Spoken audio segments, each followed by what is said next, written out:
How to replace a starter on a Toyota Sienna with the 3.3 liter engine. I'm Brian Esser from How to Automotive, and I'm going to walk you step by step through the process.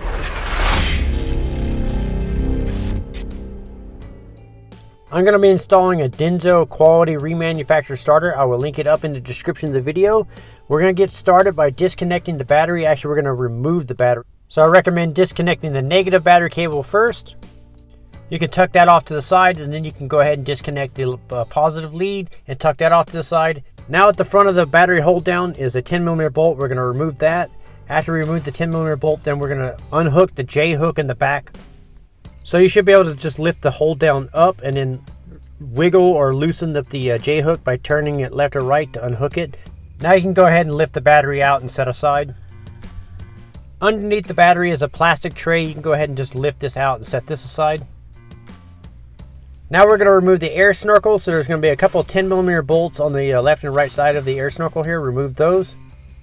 Now we're going to lift it up and pull it towards you, but there's going to be a couple of wires attached to it, so the wire loom is held on it. We need to free that. I just used a pair of needle nose pliers and squeezed the little tabs here on the left and right side of it and pushed it out like this, and that'll free it up. Now you can set this aside. Now we're going to get the air cleaner or the air box assembly out. Underneath it is the starter, so we need to get this out. There's going to be a vacuum switch that we need to disconnect, and also a couple of vacuum lines that we need to disconnect. So you just squeeze the tab and pull the electrical connector off. So the vacuum lines are already marked. So the yellow one will go on the bottom and the white one will go on the top.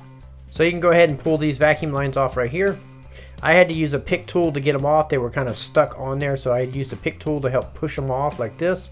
Now we're going to unbolt the air box. So right here at the back of the throttle body is a hose clamp. You're going to loosen the hose clamp here. It has a 10mm socket head or a Phillips screwdriver. And then we're going to remove the two 10mm fasteners at the front of the air box. One in the front and one in the back here.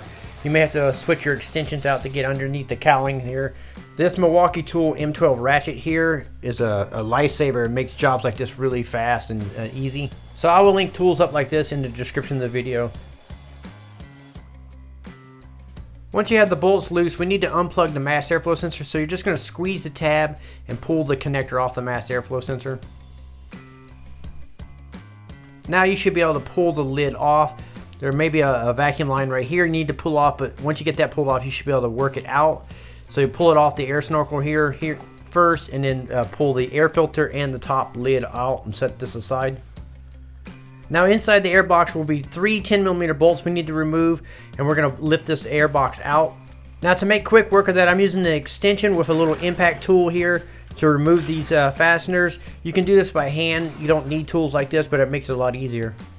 Now with the fasteners removed, we're going to try to lift the box out, but at the very back here, the wire loom is clipped to the box.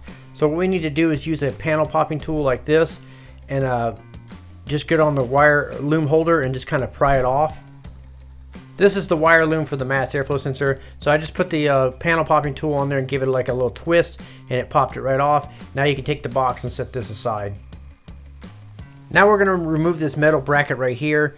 It's held on with a couple 10mm fasteners.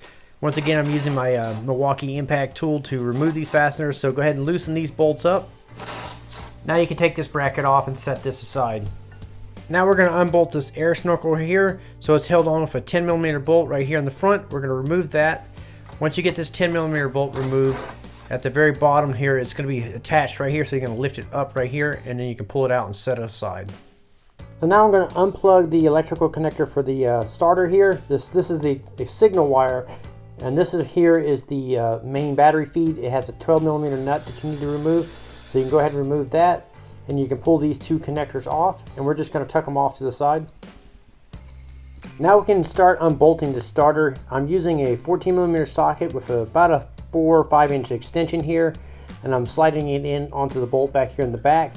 So we're going to crack this bolt free and remove it. One thing I wanted to point out is you want to be careful. There's a sensor right here on top of the transmission. You don't want the extension to hit it, make contact with it, and break it, so be careful of that. Once we get the back bolt, then we're going to do the front bolt right here. Because of the sensor on the top of the transmission, I'm going to crack this bolt free by hand. I'm not going to use power tools or anything. That way I don't jerk it and accidentally snap the sensor off. So what I'm doing is just loosening the bolts up with the hand tools, and then I'll switch over to my cordless ratchet to make quick work of removing the two fasteners.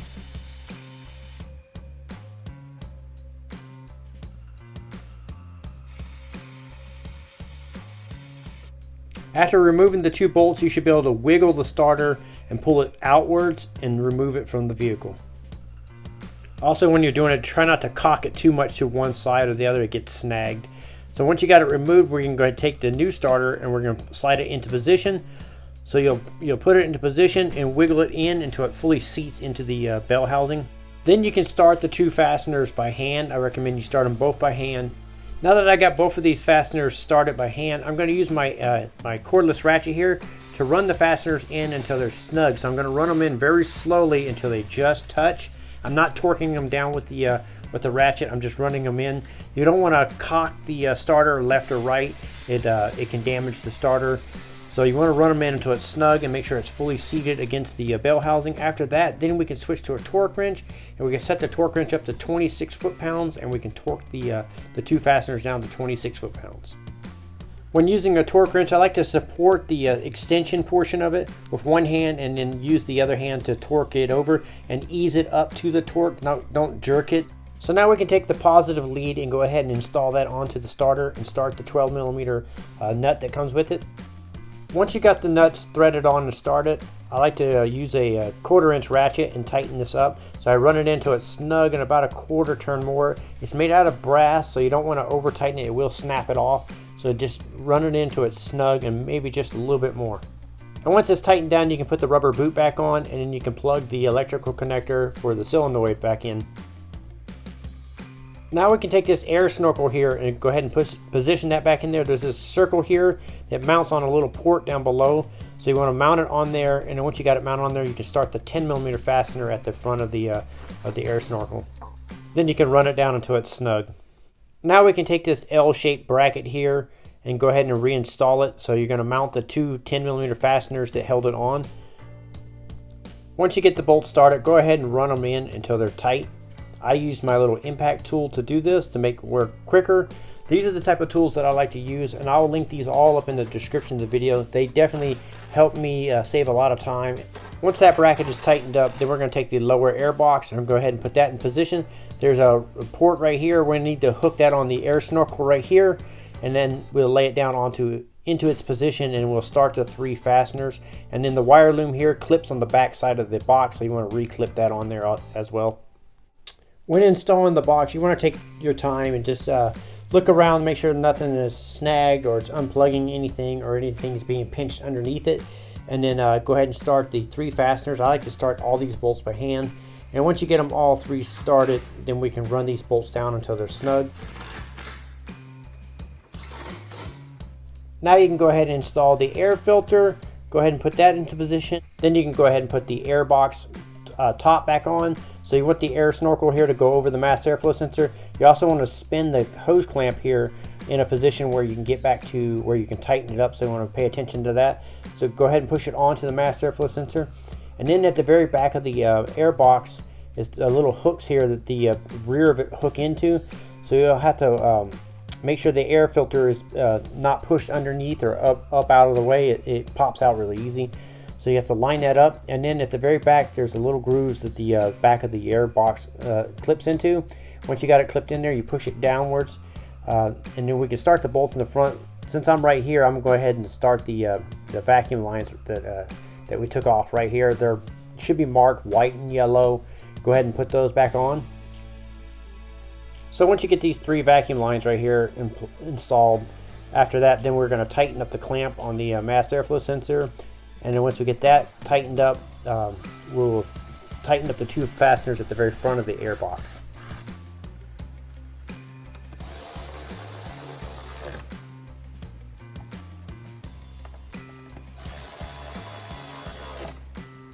Now you want to make sure that the mass airflow sensor is plugged in, so you'll push it in until it clicks.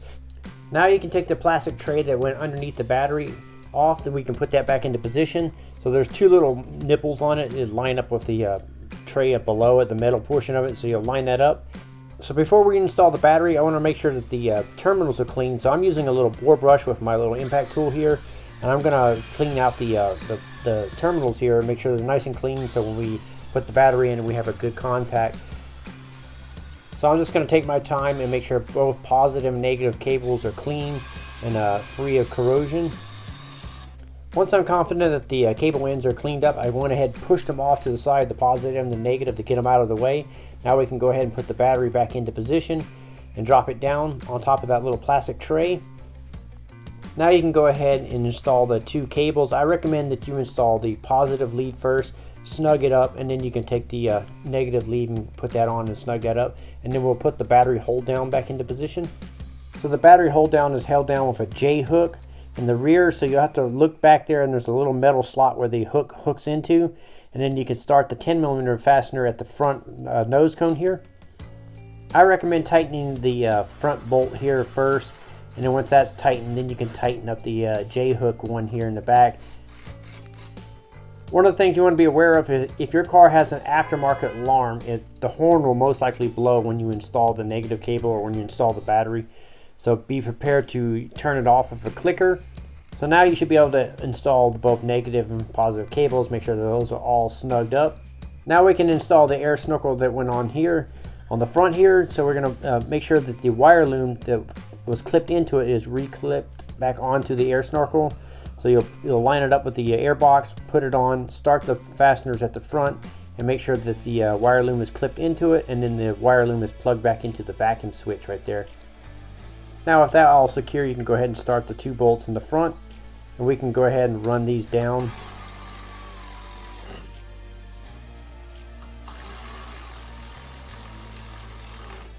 Now at this point we're ready to fire the vehicle off and make sure it starts for the first time. I recommend you cycle the key on and off a few times and crank the engine a few times just to make sure. I will link up all the parts and tools that I use in this video in the description. I'm Brian Esser from How To Automotive. I'd like to thank you guys for watching, encourage you to subscribe, invite you to head over to the howtoautomotive.com website for more valuable videos like this. Thank you again for watching.